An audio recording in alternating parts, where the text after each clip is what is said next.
جداد القدام، وفي بيت الحاج جبل ماسك عصاية وبينادي بصوته المجلجل وبيقول: رغد، أشرقت، تعالوا هنا يا بنات، آن الأوان تعرفوا إنكم خلاص كبرتوا ولازم تنضموا البيت رجالة تصونهم ويصونوكوا. دخلت رغد وهي لابسة عباية سودا، عيونها نعسانة وجميلة فيها حياء، البنت اللي اتربت على الأدب. وراها أشرقت مرفوعة الراس وعينيها فيها نار ومش سهلة أبدا، متمردة من جوه بس ساكتة. أشرقت قالت بصوت هادي في نغمة اعتراض: جدي، يعني ايه قررت من غير ما تسألنا؟ احنا مش أطفال يا جدي. رغد بخوف: احنا تحت أمرك يا جدي، بس مين يعني مع مين؟ ما فهماش حاجة. الجد جبل قال بصرامة: عصام ليك يا رغد، وياسين ليك يا أشرقت، ولد عمكم ودمكم من دمهم، محدش هيصونكم زيهم. في الوقت ده أشرقت اتخضت أول ما سمعت كلمة عصام ليك يا رغد، وبصت لجدها وقالت: كيف يعني يا جدي؟ وانت اللي مختار ولا هم اللي مختارين؟ انا مفهماش حاجة، اللي بقول عليه تسمعيه يا أشرقت وخلاص، مش عايزين حديد كتير، إن شاء الله فرحكم هيبقى قريب قوي، حضر حالكم. وبعدين دول ولاد عمكم، يعني كان ده ولا ده مش تفرق كتير، المهم ان كل واحدة فيكم تتستت في بيتها وخلاص. وبعد أسبوع والفرح خلاص قرب، ورغد بقت مخطوبة لعصام وبتحبه من كل قلبها، وكانت بتدعي دايما انه يكون من نصيبها، وربنا استجاب لدعاها ودايما بتحس بالأمان معاه. أشرقت ساكتة لكنها بتشوف عصام غير كل الرجالة، من زمان بتحبه بس ما بتقولش لحد، وطبعا محدش يعرف ايه اللي خلى أشرقت بتحب عصام قوي كده. لكن في ليلة من الليالي وفي هدوء البيت بتنزل في الوقت ده أشرقت وبتخرج من الأوضة اللي فيها هي واختها وبتنزل تحت في الجنينة، وفي الوقت دوت بتفضل تعمل حركة غريبة كده وهي تصفيرة بسيطة. وفي الوقت دوت بيخرج عصام وبيقف قدامها ويقول لها: خبر ايه يا أشرقت؟ ما احنا خلاص قلنا هنسكت عن الموضوع ده وقلنا هنبطله، بتتكلمي ليه وعايزاني فيه؟ مش قلنا خلاص كل حاجة انتهت بينا؟ كيف يعني يا عصام؟ كيف كل حاجة انتهت بينا؟ انت مفكر اللي حصل بينا ده قليل ولا ايه؟ لا، لو انت مستهين باللي حصل ده انا ما قدراش اعديه. انت عشمتني بيك يا عصام وقلت لي ان انت بتحبني، واللي حصل بينا مش قليل، هو لازم عشان اللي حصل ده نبقى انا وانت لبعضينا. وانا اقدر يعني خالف رأي جدي ازاي يعني؟ اكيد لا. يعني ايه مش قادر تخالف رأي جدي؟ مش قادر تقول له انه حصل بينا اللي حصل وانك ما ينفعش تاخد غيري؟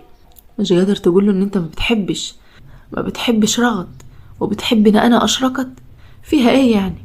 ما الحال هيتبدل وخلاص، انا هكون ليك ورغد هتكون لاخوك ياسين والموضوع يفض على كده. لكن ليه تخلينا انا الضحية؟ ليه يا عصام؟ خليكي ضحية كيف بس؟ انت اللي كنت ضحية حالك، و100 مرة قلت لك بلاش، ولو حصل بينا حاجة بتبقى هينة، بس انت اللي اصريتي وانت اللي كنت بتجري وراي. يا عصام، يعني كيف انا اللي كنت بجري وراك جاي دلوقتي وتقولي انا اللي كنت بجري وراك؟ امال فين كلامك اللي كنت بتقوله لي طول السنين دي وانك بتحبني وبتشوفش غيري في الدنيا؟ واول ما جدي قالك انك هتاخد رغد فرحت ووافقت على طول. فكرتش فيا ليه؟ فكرتش في اللي ضيعتها ليه؟ انا مضيعتش حد، وانا ايش ضمني ان انت تكوني يعني؟ ايش ضمنك؟ في الوقت دوت أشرقت ضربته بالقلم وقالت: انا اشرف واحدة في الدنيا كلها، ولو هتفكر فيا بالطريقة دي يبقى انا هقلب عليها واطيها وهخليك تندم على اليوم اللي جيت فيه في الدنيا يا عصام. لو ما غيرتش رأيك وقلت لجد ان انت عايزني انا مش رغد، ساعتها عاد حلها ربنا. لو ما عملتش اللي بقول لك عليه ده انت بترفع يدك وبتضربيني بالقلم؟ انت مفكرة حالك مين؟ ماشي يا أشرقت، ماشي اللي انت شايفه اعمليه، بس انا مش هاخد واحدة رخيصة زيك رخصت حالها. وانا ايش ضمني ما تكونيش معانا بس كده؟ ايش ضمني يعني؟ حسبي الله ونعم الوكيل فيك، بس انا خلاص زي ما قلت لك، لا فيها لا خفيها زي ما بيقولوا. الوقت دوت بتكون سامعة همس رغد لان اوضتهم على الجنينة على طول والشباك على شباك الجنينة، وبتبص من الشباك لما بتلاقيش اختها جنبيها، وبتتفاجئ ان اختها واقفة بتتكلم مع عصام تحت. وفي الوقت دوت بتمشي أشرقت وبتطلع الأوضة مرة تانية، لكن رغد بتتصدم، هي ليه واقفة مع خطيبها في نص الليل في الجنينة لوحدهم؟ لكن بتعمل نفسها نايمة وبتكمل نوم لحد الصبح، وأول ما بيصحوا بتبص رغد لأشرقت وتقول لها: باين عليكي زعلانة، مالك يا أشرقت؟ ماليش يا رغد، مفيش حاجة، وانا يعني في الدنيا زعلني، ما انتي خابرة اختك، مفيش حاجة تهزها ولا حاجة تزعلها واصل. باين عليكي، ما انا خابرة ان اختي قوية وبتقاوى بيها كمان، وخابرة كمان ان انا واختي ملناش غير بعض في الدنيا دي، وخابرة كمان ان احنا التنين بنقوي بعضينا وبنكون سند لبعض، وعمر ما حد هيجي ويكسر التاني، مش كده؟ ايه لازمة الكلام اللي بتقوليه ده يا رغد؟ ما انت خابرة ان فعلا كل ده صح، خابرة ان احنا عمرنا ما هنسيب بعض، وخابرة ان احنا طول عمرنا بنقوي بعض، بنسند بعضينا في وقت الشدة، مش كده يا رغد؟ ايوه طبعا يا اختي، ملناش غير بعض يا خيتي، من ساعة ما امك وابوك توفوا الحمد لله، واحنا سندين نفسنا بنفسنا، وجدي جبل كمان، ربنا يحفظه لينا ان شاء الله. انا نازلة عاد، عايزة حاجة مني؟ ما لسه بدري، هنزل احضر حاجات في المطبخ تحت مع الخالة اسماء قبل ما تاجي وراي. خلاص ماشي، هاجي وراكي. في لسه هتمشي يا أشرقت في الوقت ده؟ قالت رغد. أشرقت: ايوه يا رغد، في حاجة؟ ايوه، عايز اسألك سؤالك ده. اتفضلي قولي. هو انتي شايفة ان جدي يعني من وجهة نظرك كده اختار لنا صح؟ والله ان كان على جدك جبل بيختار اي حاجة من غير ما يشور حد، وانت خابرة كده، فيعني كلمة انا مش هتأثر سواء ايوه او لا. يعني عايز اعرف منيكي، هو انت فرحانة بياسين؟ بتحبيه يعني؟ ما بقاش في حب في الزمن ده يا رغد، لا اضحك عليكي لو قلتلك بحب، لان مفيش حد يستاهل الحب صدقيني، وحتى لو اتجاوزنا اي واحد فيهم خد اي واحدة مننا مش هتفرق كتير، هو لو عدت ومرت سنين كتيرة قوي عمري ما هفكر احب عشان قلبي ما يتوجعش. فهماني يا رغد؟ ليه بس بتقولك ده؟ اللي يشوفك بتتكلم كده يقول عليك ان انت مريتي بتجربة، يعني ده لو انا ما عارفش عنك كل حاجة. وبعدين يعني انا بقول ان ياسين لايق عليكي قوي وكمان بيحبك، واكيد جدنا اختار لكل واحد فينا على اساس ان هم يعني اللي قالوله، مش كده؟ خبراش عاد، مخبراش هم اللي قالوا ولا جدك اللي قال، الله اعلم. ما انت خابرة من ساعة ما جدك خد القرار ده وخطبنا ليهم انا ما قعدتش معاه واتكلمت. ايوه صح، ما حدش فينا قاعد مع حد، بس انا هبقى اسأل جدي عشان يريحنا في الموضوع ده. يا ريت تسأليه، ولما يقولك ابقى قوليلي قالك ايه. خلاص ماشي، هسأله. في الوقت ده بتنزل أشرقت وبتفضل قاعدة رغد في الأوضة محتارة، مش عارفة تواجه أختها باللي شافته امبارح ولا لأ، مش عارفة تسألها ولا أختها ممكن تزعل بيه، مش عارفة تسألها ولا اللي كان بيحصل امبارح حاجة بريئة ومش لازم ان هي تكبر الموضوع، لكن حست ان أشرقت متغيرة وان في حاجة مش طبيعية بتحصل. قررت رغد تقعد مع جدها وتسأله، وفعلا قعدت معاه وقالت: كيفك يا جدي؟ الحمد لله يا رغد يا بنتي، انت كيفك؟ الحمد لله يا جدي مليحة. الحمد لله. قولي لي عامل ايه معاك يا عصام؟ الحمد لله يا جدي. معلش يا جدي بس انا جاي اقول لك كلمة ويا ريت تريحني فيها. خير يا بنتي، في حاجة؟ ايوه انا عايز اعرف حاجة يا جدي، مين اللي اختار؟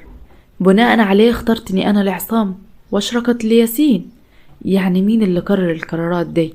طيب يا بنتي من حقك تسألي وتعرفي. اللي حصل ده كنا قاعدين انا وولاد عمك وبنقول وبنتحدد ونتساير، طبعا ياسين كبر وعايز يتجوز وعصام برضك ومن الصغيرين هم، كل واحد فيهم خلاص قرب يقفل 30، وانتم كل واحدة فيكم عندها 25 سنة، وانا حيشكم لولاد عمكم من صغركم وما فيش حد يستاهلكم غيرهم. وطبعا قعدت معاهم وفتحت الموضوع. رد عصام وقال: انا عايز رغد عشان بحبها والكلام ده. احترمت وجهة نظره وقلت له: خلاص ليك رغد. وكان في الوقت ده ياسين بيتحدد؟ لا مكانش بيتحدد، بس اول ما عصام قال انا عايز رغد بصله كده وقال: خلاص يبقى انا من نصيبة أشرقت، زي ما يكون يعني الاتنين كان عينيهم عليك يا بنتي، بس مش خابر بصراحة الحقيقة فين، بس كل اللي قلته عصام لي رغد وياسين لا أشرقت، وشايف ان الاتنين دول لايقين على بعض اكتر، وانت كمان وعصام لايقين على بعض. ايوه يا جدي بس يعني انت عايز تقول ان ياسين ما بيحبش أشرقت؟ لا يا بنتي، هي ازاي يعني ما بيحبهاش؟ وبعدين حبيه وكلام فارغ ايه؟ الحب بيجي يا بنتي بعد الجواز، بعد ما الاتنين يعيشوا مع بعض في بيت واحد، وكل واحد يشوف التاني على حقيقته وطبيعته من غير تجميل. لما الظروف بتعدي وتمر بيكم وتشيلوا بعديكم في الحلوة والمرة، لما التاني يتعب والتاني يكون سند ليه، كل دي حب. مش الحب اللي تسموه الكلام فاضل من دول، الواحدة تبص الواحد خلاص بيجي يحبها. لا، الحب معاني كتيرة قوي، مش هتعرفوها غير بعد الجواز يا بنتي. عندك حق يا جدي. ماشي، انا على العموم بس قلت اطمن اشوف انت جبرتهم علينا ولا ايه. ليه يا بنتي؟ انا برضك اجبر حد على بنات الحلوين دول؟ ده انا لو قلت يا جيزة من زمان كان زمان مجوزكم ومعاكم بدل العيل 10. بس انا اللي خليتكم لولاد عمكم عشان الدم عمره ما يبقى مية يا بنتي. ماشي يا جدي، استأذنك عاد عشان اروح المطبخ احضر الوكل مع خالة اسماء واشرقت. ماشي يا بنتي، روحي وما تنسيش تعمل لك اللي بحبه من يدك. حاضر يا جدي، من عين.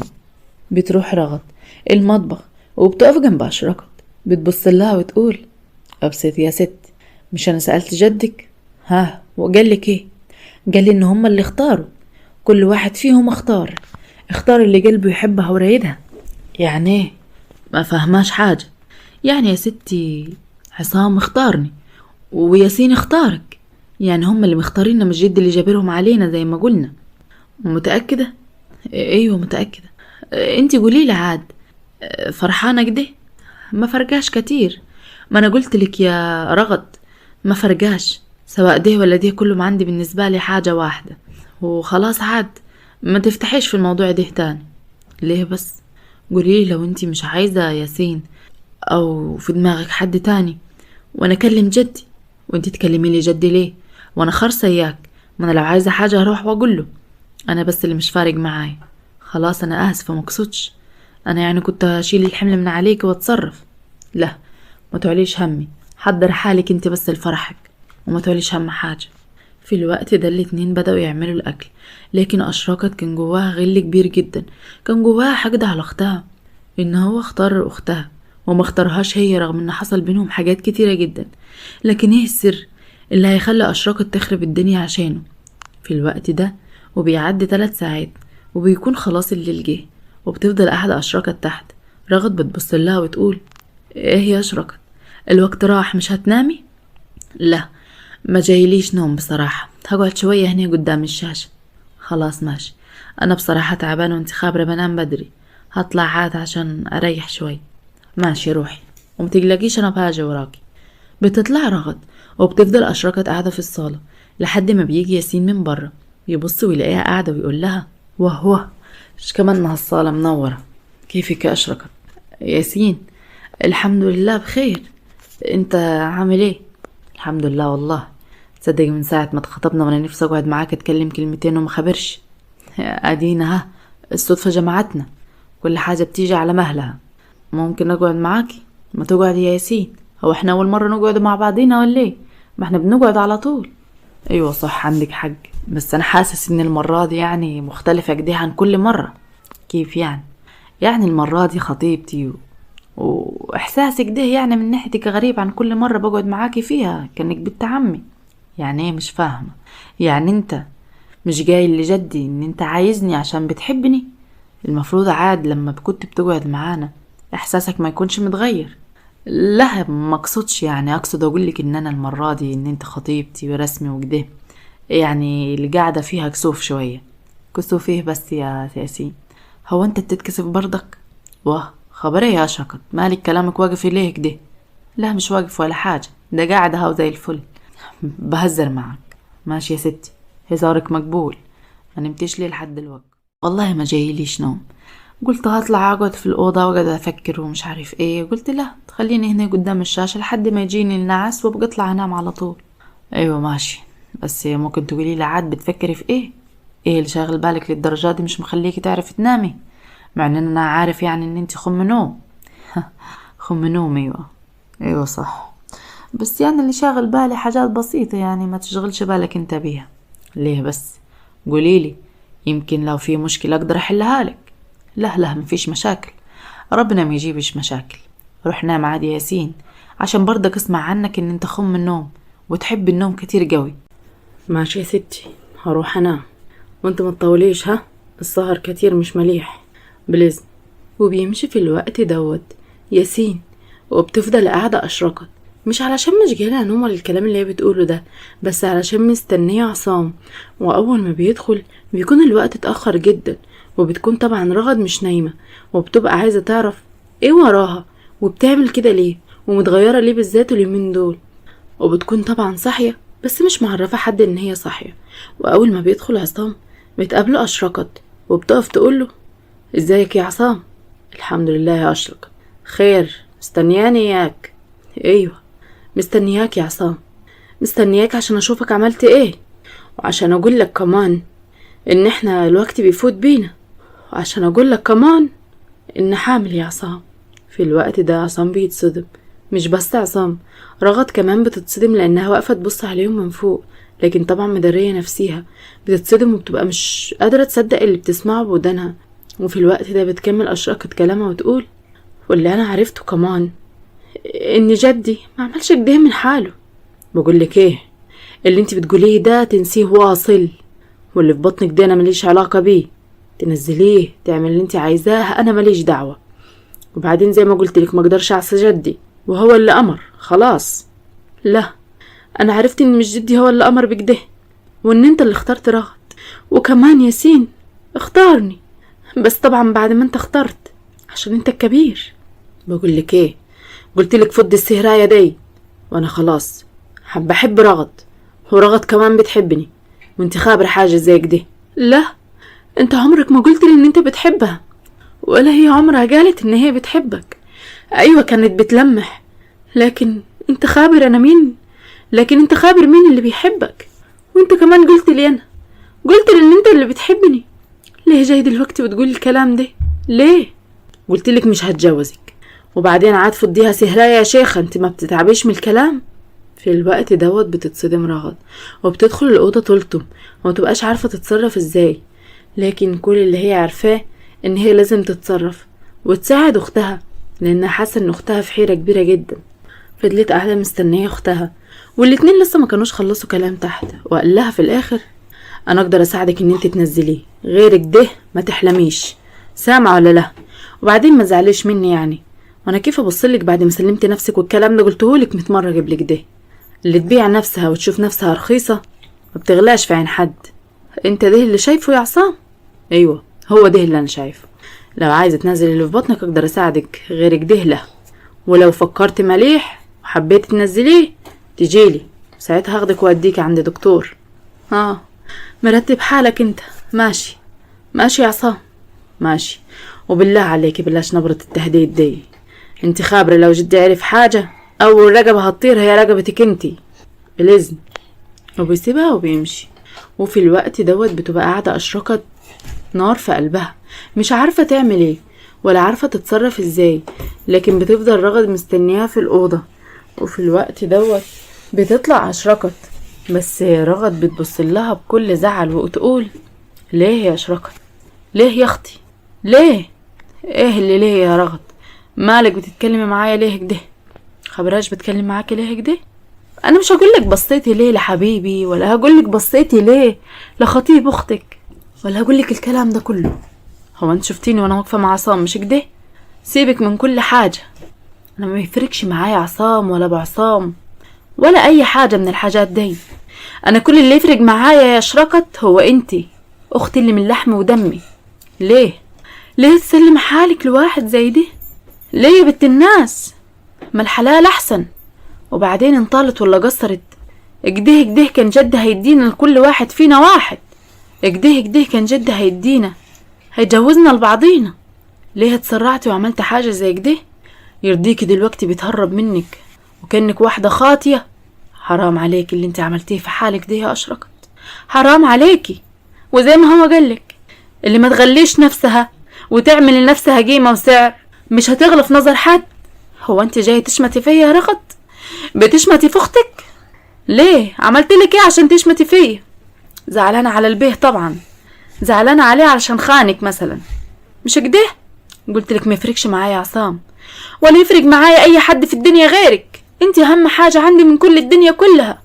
وانا بتكلم معاك دلوقتي بعاتبك على اللي انت عملتيه في حالك، وانت خابرة مليح اللي انت عملتيه ده اكبر مصيبة. بس انا ماشي، هنسيب المواضيع دي لبعدين، بس لازم نحل اللي انت فيه دلوقتي ونحل الورطة السودة دي اللي انت وقعت نفسك فيها. وباين على عصام ان هو واطي قوي عشان يعمل كده في بنت عمه، وكمان يقول في الاخر محدش جبرك على حاجة. هقول لك على حاجة، واللي بقوله لك ده دلوقتي لازم يتم، لان انا كنت فاكرة عصام واحد جدع طيب وشريف، لكن لما توصل بيه الدرجة يعمل كده، مش هقول في بنت عمه، في اي واحدة في الدنيا كلها، يبقى ما عندوش ضمير. احنا دلوقتي لازم نقول لجدك وهو عادي يحل الموضوع ده. لا لا يا رغد، اوعي تقول لجدي، انت خابرة ممكن يعمل فيا ايه، ده ممكن يموتني فيها. لا، جدك جبل طيب وحنين علينا بعد امك وابوك الله يرحمهم، ومحدش وقف معانا ولا جنبينا ولا ربانا غيره. اكيد طبعا مش هتهون عليه، هو بس هيتصرف وهيقعد مع عصام ويتكلم معاه ويحل الموضوع ده، وتتجاوز انتوا التنين، وان شاء الله الموضوع ده يتداوى، عشان لو فضلت على كده مش هينفع يا خيت، صدقيني مش هينفع. بقولك يا رغد سيبيني انا هحل الموضوع ده مع حالي، علشان لو قلت لجدي حاجة خصيمتي اليوم الدين. ولما ما قلتش لجدك مين اللي هيحلك الموضوع ده؟ انا هحل كل حاجة لحالي، ملكة صالح يا رغد. بس اللي انا عايزاها منيكي حاجة واحدة بس، وهي ان انت تقولي له مش عايزاك، وساعتها قلبه هيرج وهيرجع لي. انا متأكدة من حاجة زي كده. ايوه اعمل انت بس كده وملكيش صالح. ماشي يا اشرقت. وفعلا بتستنى رغد لحد الصبح، وبتقابل في الوقت ده عصام وتقوله كيفك يا عصام؟ ياه، هو في قمر بيطلع في النهار كده؟ الحمد لله يا بنت عمي مليح، انت عامله ايه؟ بخير يا عصام الحمد لله، بس في موضوع كده عايزه اتكلم معاك فيه يعني. خير قول يا رغد، انا تحت امرك واسمعك من هنا ل100 سنه قدام. انا عايزه اقول لك حاجه بس يعني لا تلخذني فيها يعني، عايزه اتكلم معاك كده واخد ودي من غير احراج. لا يا بنت عمي هسمعك للاخر. قولي. انت خابر ان كل شيء اسمه نصيب، وان محدش فينا بيختار نصيبه، وان كمان الجواز والخطوبه والحاجات دي بتبقى راحه نفسيه. عايزه اقول لك كمان ان جدي عمل كده من غير ما ياخد رأي حد فينا، ولا خد رأيي ولا رأي كمان اختي اشرقت، يعني هو امر وخلاص، قال انا ليك واشرقت لياسين من غير حتى ما يشورنا ولا يقول لنا نحن عايزين ايه ولا حاجه. وانت عارف عاد جدنا جبل كبير شويه وقديم، والحاجات دي كانوا بنعملوها زمان، لكن دلوقتي لا، مفيش الحاجات دي. دلوقتي البت بتتسأل اذا كانت عايزه ده ولا لا، اذا كانت موافقه على ده ولا لا، لكن جد امر وخلاص. انا جاي اقول لك يا عصام ان انا سامحني يا ولد عمي، ما بفكرش اصلا في جواز دلوقتي خالص، والخطوبه دي حصلت وتمت علشان بس ارضي بيها جدي، فانا عايزه منك ان انت تروح وتقول له تاجي من ناحيتك، عشان لو جيت من ناحيتي انا مش هيرضى. عايزاك تقول له ان انت غيرت رايك وخلاص ومش عايزني. ايه اللي بتقوليه ده يا رغد؟ ليه؟ وانا عملت معاكي حاجه وحشه يا بنت الناس عشان تقولي كده؟ لا يا عصام طبعا ما فيش حاجه، انا كل بس اللي عايزه افهمهولك ان انا مش مستعده لاي حاجه دلوقتي، ومش عايزه بصراحه ادخل في علاقات خالص دلوقتي، يعني مش مستعده نفسيا بصراحه. ان شاء الله لما يحين الوقت ويجي لي نصيبي يبقى يحلها ربنا. انا نصيبك يا رغد، ولو مش موافقه نتجوز دلوقتي مش مشكله، نمد الخطوبه زي ما انت عايزه، سنه 2 3 ان شاء الله حتى 10، هستناك العمر كله. لا يا عصام مش كده، انا مش حكايه بس مش مستعده والكلام ده، انا كمان يا ولد عمي شايفاك زي اخوي، يعني مهما حصل حساك زي اخوي مش اكتر من كده، انت فاهم قصدي؟ مش مشكله، نمد الخطوبه برضك، وانا متاكد ان انت هتحبيني لما تعرفيني مليح، هتحبيني يا رغد صدقيني، وساعتها عاد مش هتشوفين اخوك والكلام العبيط ده، هتحبيني وهبقى جوزك وتاج راسك كمان زي ما بيقولوا. انت كويس يا عصام والف من تتمناك، بس معلش اديني فرصتي مع حالي، وانا هكرر عاد، بس بالله عليك لو لي غلاوة عنديك تقول لجدك ده. ماشي يا رغد اللي انت شايفاه، وعشان انت غالية عليا صح، انا هعمل اللي انت عايزاه وهقول لجدي اللي انت عايزاه. بس عايزة اقولك حاجة، عايزة اقولك تدي نفسك فرصة. ماشي ان شاء الله. طب هتكلم جدي ميت؟ انت مستعجلة جوا كده؟ معلش عاد، عشان بس ابقى مطمنة ومرتاحة، حاسة ان انا مقبوضة على قلبي كده. للدرجة دي انا تقيلة على قلبك؟ مش قصدي. انت خابرة يا رغد، لو لفيت الدنيا دي كلها مش هتلاقي حد يحبك جدي. صدقيني والله، صدقيني انا مش علشان اي حاجة، بس عايزة اقولك الكلام اللي جواي، اللي كنت مستنى اقولهولك في الحلال لما ربنا يجمعني بيكي. بس مش مشكلة تسمعيه دلوقتي، يمكن تفكري. انا من طلعتي ما حبيتش حد في الدنيا غيرك يا رغد، ومن كتر ما احبك ما كنتش يعني حسيت بنات العالم كلهم دول مش بنات. بشوف البنت كده قدامي كأنها ولد. من كتر ما انا بحبك حسيت بحالي ان انا خلاص متيم بيكي كده. بقيت مستنيك تكوني معايا، بقيت مستنيك تكوني معايا في اقرب وقت. انا بحبك يا رغد، ولو لفيت الدنيا كلها مش تلاقي حد يحبك جدي. في الوقت ده رغد اتعصبت جدا. هو ازاي الانسان ده منافق للدرجة دي؟ ازاي بيقول الكلام ده؟ وازاي بيطلع كل ده من جواه؟ ضربته بالقلم من غير ما تاخد بالها، ضربته بالقلم بكل إرادة وعزيمة من عندها. وفي الوقت دوت اتصدم، بص لها وقال: بتمد يدك عليا يا رغد؟ كفاية عاد، كفاية كدب يا شيخ. ايه الكدب اللي فيك ده اللي مالي قلبك؟ انت ايه، حيوان ما عندكش قلب ولا رحمة؟ منك لله، ايش حال لما كنتش ولد عمنا؟ هو انت بتلعب على كل واحدة فينا شوية يا عصام؟ وجعتها هي بكلامك الحلو ده المعسل، وجاي توجعني انا كمان. بس انا مش غبية زيها ومش هقع في خيتك. بس عايز اقول لك حاجة يا عصام، انا اختي مش هسيب حقها، والمفروض ان انت تتجوزها، ولو قسما بالله هسيبك ترتاح يوم واحد. فاهم ولا لا؟ انا كنت عايز امسك حالي واكتم على قلبي والنار اللي في قلبي، لكن طريقتك دي تخلي الواحدة لو مش هتتكلم تنفجر. منك لله يا شيخ. ايه ليه مش عامل اعتبار لأي حاجة؟ نحن اولاد عمي يا جدع. هي قالت لك؟ لا ما قالت ليش، انا سمعت كل حاجة بودن عشية. لو كان عليها مش تقول لحد واصل، عشان حبتك وثقت فيك. لكن انت ندل يا عصام، واللي سمعته منيك امبارح وشفته يقول ان انت انسان وقح ومفيش منك اتنين في الدنيا كلها. ونزلت من نظري قوي يا عصام. وزي ما قلت لك حق اختي مش هسيبه، ولو هتسامح هي في حقها بحلف لك بالله ما هسامحك، ومش هسيبك تعيش يوم مرتاح. بتهدديني يا رغد؟ ايوه بهددك، وبعد كده مش هيبقى تهديد بس، انا بس بحذرك، وبعد كده هوريك ايه اللي هيحصل. في الوقت ده بتسيبه وتمشي وبتطلع الأوضة، وأول ما بتشوف أشركت بتقول لها: ليه عملت كده؟ ليه عملت كده؟ افرضي فضحني دلوقتي يفضحك ايه يا غبية؟ ده انت في وشه، يعني دمك دمه. انسي الكلام ده، والموضوع ده بقى عندنا، وانا اللي هحلهولك يا أشركت. تحلهولي يا بتاع انت فاكرة حالك ايه؟ ده انا اختك الكبيرة. الكبير مش كبير سن يا أشركت، الكبير كبير عقل مش كبير سن. واللي انت شايفاه عمليه عاد، ولو زعلان على القلم اللي اديتهوله ما تخافيش، هياخد قديه 100 قلم من جدك لما يعرف اللي حصل.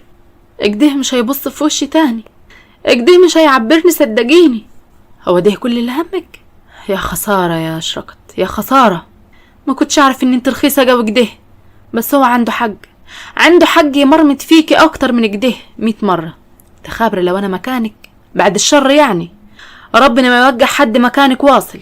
لو كان جدي جه وقال لي نتجوز بعضينا عزة لنفسي وكرامتي كنت هقول لا، بس الظاهر كده ان انت تستاهل اللي بيحصل فيكي. بس انا برضك مش هسيب حقك ومش هسكت، عشان انت في وشي، واللي هيضرك هيضرني، ولو مش عشانك عشان حالي. انا لسه بنت بنوت وخاف على سمعتي. وسابتها ونزلت. وفي الوقت دوت قابلها ياسين وهي متضايقة جدا، وقال لها: مالك يا رغد، وشك مقلوب ليه كده؟ مفيش حاجة يا ياسين، مفيش حاجة. لا فيه، لسه شايف من شوية عصام وكان وشه مقلوب اكتر من كده، وانت دلوقتي كنت بتزعج انت واختك فوق. قولولي في ايه؟ انا مش معايش معاكم في البيت ولا ايه؟ في حاجات كتير قوي يا ياسين، ولازم كل اللي في البيت يعرفها، بس مش هنطق ولا كلمة دلوقتي غير في وجود جدي. لما يجي جبل يحلها ربنا. وفعلا بتفضل قاعدة مستنية جبل، واول ما بيوصل جبل بيقول: خير يا ولاد، متجمعين يا جدي، هو في غيري انا وياسين قدامك؟ طيب يا بنتي متجمعين ان شاء الله برضك، قولي خير في حاجة ولا ايه؟ وماله وشك كده معكر؟ لازم يعكر يا جدي لازم. طيب قولي لي في ايه، متخانقين ولا ايه؟ الموضوع اكبر من كده يا جدي بكتير. طيب انا بسمع. ها انت يا جدي طلبني من يدك عصام، وهو عامل مصيبة كبيرة قوي، وما عملش اعتبار ولا لعمه ولا لابوه الله يرحمهم كلهم، ولا ليك انت يا جدي اللي مربينا على يدك ومطلعنا في وسط بعضينا ومعلمنا الصح من الغلط. بس عصام عدى كل الحدود دي يا جدي، وبقى في ليفل تاني خالص. وعايزه اقولك ان حصل بينه وبين اختي حاجات كتيرة قوي، واختي دلوقتي حامل مني، ولما قالت له كده قال لها ما يشرفنيش ان انا اخد واحده رخيصه زيك، وش ضمني ان اللي في بطنك يبقى ولدي. شفت يا جد اللي احنا فيه عاد؟ عرفت اللي احنا فيه اكبر بكتير ولا لا؟ انت بتقول ايه يا رغد؟ كيف يعني اللي حصل ده وانا ما خبرش باي حاجه؟ ايوه يا جدي، ما انت طبعا مش خابر باي حاجه، ولا هي قالت لك ولا هو قال لك. هو بيهددها وهي طبعا خايفه لا تخسره علشان هي غبيه، بس انا لا، مش هلعب معاهم اللعبه القذره دي، ولازم كنت تعرف يا جدي، وقلت لك اها. هتحلها ازاي عاد؟ احلها بقطعه وجبيه وهم الاتنين ان شاء الله. انتي بتقولي ايه يا رغد؟ انا اخوي عصام يعمل كده، ولما هو عمل كده سابني ليه هخطبها؟ انا مش مستوعب اللي انتي بتقوليه. هو ده كل همك يا ياسين بيه؟ انت كمان كل همك ان انت خطبتها بعديه وهو سابك تخطبها؟ مش همك بنت عمك اللي ضاعت خلاص؟ مش همك اللي اخوك عمله والقذارة اللي طلعت منيه فيها؟ اخصى عليكم يا ولاد عمي، من ساعة ما طلعنا على الدنيا دي ونقول ان انتوا اللي سندنا بعد ابونا وامنا الله يرحمهم، وبعد ربنا بالكل ان شاء الله. بس ما كنتش اعرف ان انتوا كده واطيين قوي للدرجة دي. لا لا يا رغد ما تاخدنيش بذنبه، انا ما اقصدش. انا كل اللي اقصده يعني ان هو خبط كتير قوي، خبط فيا وفيها وكان هيعمل بلاوي. طيب روح عجل اخوك عاد وخليه ياجي عشان يكتب الكتاب، مش انت اللي تقول يا رغد هنعمل ايه.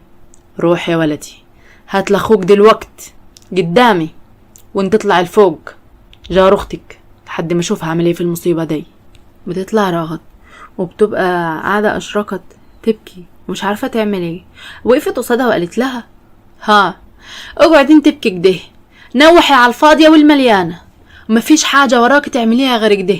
لكن تبقي قويه، بس هتبقي قويه كيف وانت تضيع حقك؟ والمفروض تبقى عينك مكسوره دلوقتي. مش مزعلني غير كده. عارفه لو كان ضحك عليك غصب عنك وانت مش واعيه ولا دريانه بحالك كان هيبقى موقفنا احسن بكتير، لكن تكون عامله كده وانت بكمه وعيك وبإرادتك. اه دي الانيل والاوسخ والاوحش، اه دي العفش كله، العفش اللي في الدنيا.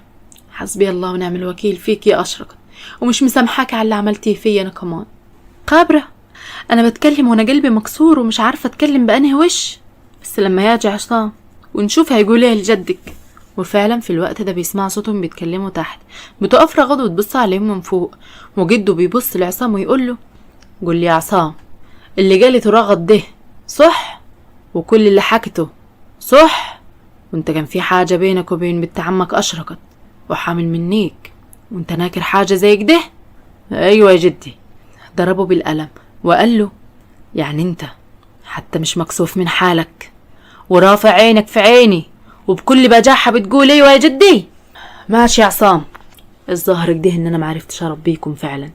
ايوه يا جدي، بس هي برضك يعني كل حاجة بارادتها، هو انا غصبت على حاجة؟ اخصى عليك يا ندل يا واطي، ده بدل ما تدافع عنها، ده بدل ما تجيب لها حقها من الغريب، انت اللي تعمل في بنت عمك كده؟ كنتش مصدق ان انت يطلع منك حاجة زي كده يا عصام. اخصى عليك وعلى تربيتي فيك.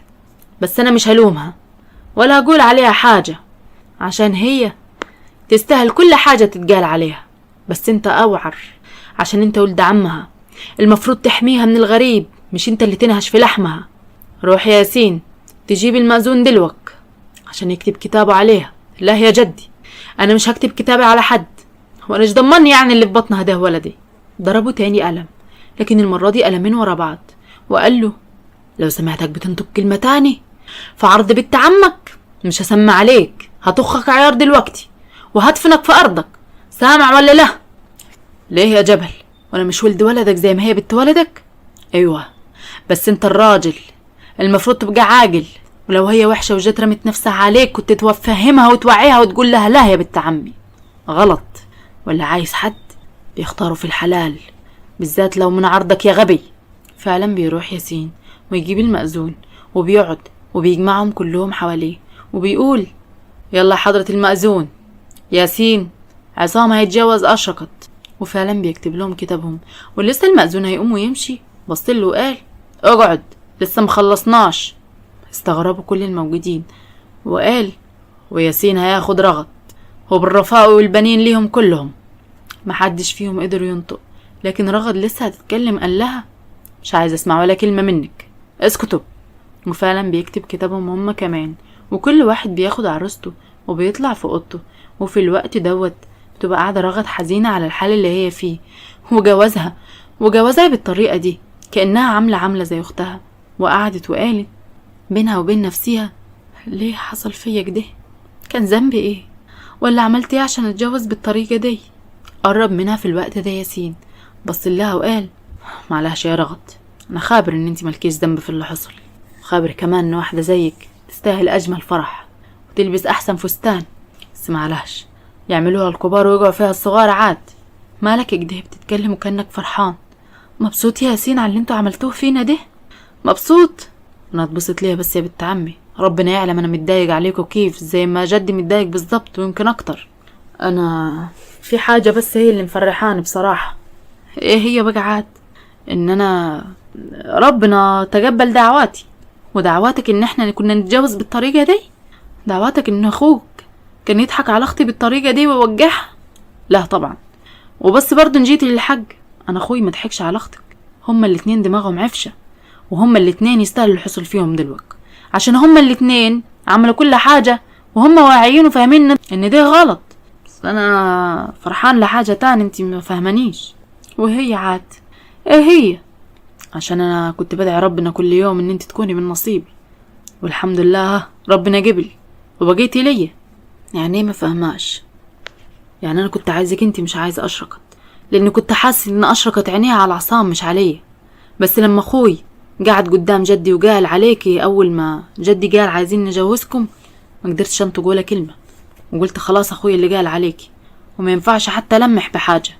وساعتها وافقت على اشرقت عشان جدي اختارها لي وخلاص. لكن الحمد لله ربنا غير القدر مرة تانية وبقيت انت قدري. انت بتقول ايه يا ياسين؟ ايه والله زي ما بقولك كده، هو ده اللي حصل. كنت عايزك انت، بس هو اللي اتسرع وقال عليكي، كأنه حاسس ان انا عايزك ولا ايه، وقال اللي سبق قال النبك، وهو سبق وقال لجد ان هو عايزك انت. يعني انت بتحبني؟ ايوه طبعا بحبك، هو في حد ما يحبش حد وبقى بيدعي ان هو يكون ليه؟ انا عايزه اقولك ان انا ما فقدتش الامل، ولحد اللحظه اللي احنا كنا فيها دي كنت بدعي تكوني ليا، وكنت بدعي وهو المأذون بيكتب على اختك واخوي انه يكتب لينا بعديهم. بس انا عاد ما فرحناش عشان ما كنتش عايزه ابقى كده، كنت عايزه اتجوز واعمل فرح زي كل الناس ما بتعمل، كنت عايزه امشي وسط الخلق ويشوفوني وانا متزينه، اليوم اللي كل بنت بتفرح بيه وبتبقى مستنياه. ومين قالك مش هتعملي فرح؟ ده انا هعملك اجمل فرح في البلد كلها وهتشوفي. وبيعدي على اللحظة دي اسبوع وبيكون بيحضر فعلا لفرحها وبيعمل لها فعلا اجمل فرح في البلد كلها. وفي الوقت ده بتكون مبسوطة جدا رغد، وبدأت تعرف ان ياسين انسان كويس وغير اخوه تماما وكل واحد فيهم بشكل. وفي الوقت دوت كانت فرحانة وقالت له انت عملت لي صح الفرح اللي انت كنت بتقول لي عليه، انا متشكرة جوي، تشكرين عليه يا عبيطة انت، ده فرحي زي ما هو فرحك. وبعدين عادي يلا عشان المعازيم مستنيين، وبتبقى اجمل عروسة والاتنين طبعا